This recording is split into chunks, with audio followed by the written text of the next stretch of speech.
And as far as closure goes, I mean, I'd say over the last, I've had a few different big things emotionally in terms of interpersonal relationships in the last few years that have allowed me to kind of move on and drop some of the bags. And it's not like I dropped each one, like I dropped all the bags at one time and all of a sudden I was 80 pounds lighter. It's like, all right, let me drop a couple zips here. Let me drop a quarter pound here.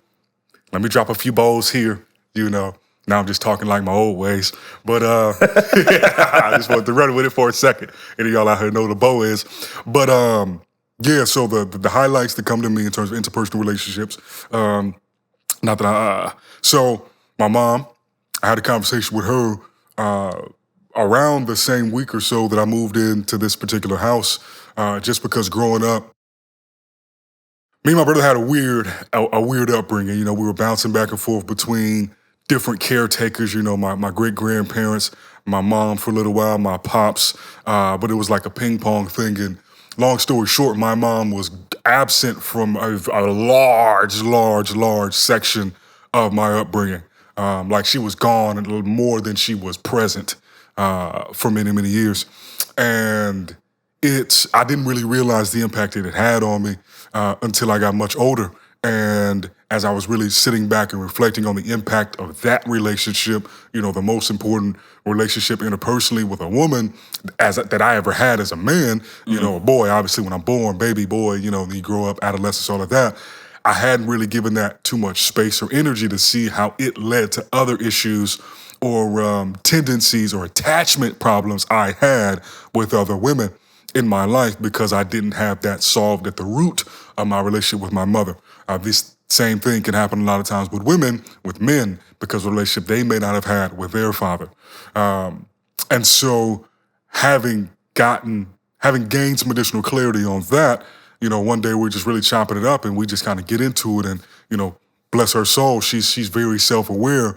And even when I was younger, she at different moments in time spoke to me and my brother and just apologized, just for how things played themselves out. She was never a bad mother or hateful or anything like that. It was just kind of sometimes you're just super absent, not necessarily anything of her own fault, but it still can have its impact, whether it was intended or not. And so being able to sit down and have that conversation, it lightened my spirit just a touch to be able to actually voice these things, to be able to break down sobbing about how I needed my mommy, you know what I'm saying? And as a grown-ass man, having never really given the space to it because my coping mechanism growing up was just get rigid, you know what I'm saying? Get rigid, get angry, hit some shit.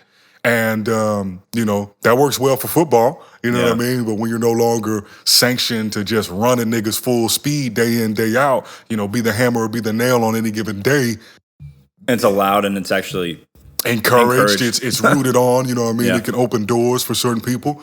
That can become a very maladaptive behavior. And I realized a couple moments where it was like, yo, if I don't get this anger shit in check, like, I'm gonna kill somebody. You know what I mean? Important to realize. And so just then prioritizing the kind of disillusion of my ego over many years of, okay, all right, let me stop thinking that X quality or X trait is what makes Sae'Von, and that if I diminish that or I dilute it a bit, that it will be detrimental versus net positive to my overall development. Because I think oftentimes we can get very bought into this idea of ourselves, and similarly, we get bought into the narrative of a relationship, of an event, and we actually have a tendency to rewrite or selectively direct and edit our version, our cut of a relationship. And when we go back through these moments of having to reconcile or try to create some closure, and once again, as you mentioned, that closure really begins with the self seeking closure. And then if it works out for the other person, all honky-dory, two birds, one stone kind of thing. But otherwise, we're aiming for that closure for ourselves. And what can prevent somebody, at least in my experience, from taking that next step is that attachment to what the narrative was, how we constructed it of why the fallout happened, why the relationship ended, why X, Y, Z thing happened. Because usually what you actually have to do is go back through, pull out all of the footage, not just your final edit that you love and Yeah. really look like, oh, okay, well, maybe this was a better scene than that, and fuck, maybe this needed to be revised a bit, and maybe this whole section shouldn't have been in there, and you eventually are really just looking at kind of like this list of your fuck-ups. It's like the inverse highlight reel, and that can be challenging, not just for men, I think particularly for men, because this idea that we do things the right way or whatever, and it's definitely a process. So being able to do that with my mother was one instance. And I'd say emotionally speaking, most of those moments for me have been with women that I've had some type of attachment to, fondness to, love for. And they've all been different in their nature, but at some point it was kind of a realization that, okay, if I don't change something, or if I don't try to make some sort of adaptation, how is this ultimately going to play itself out?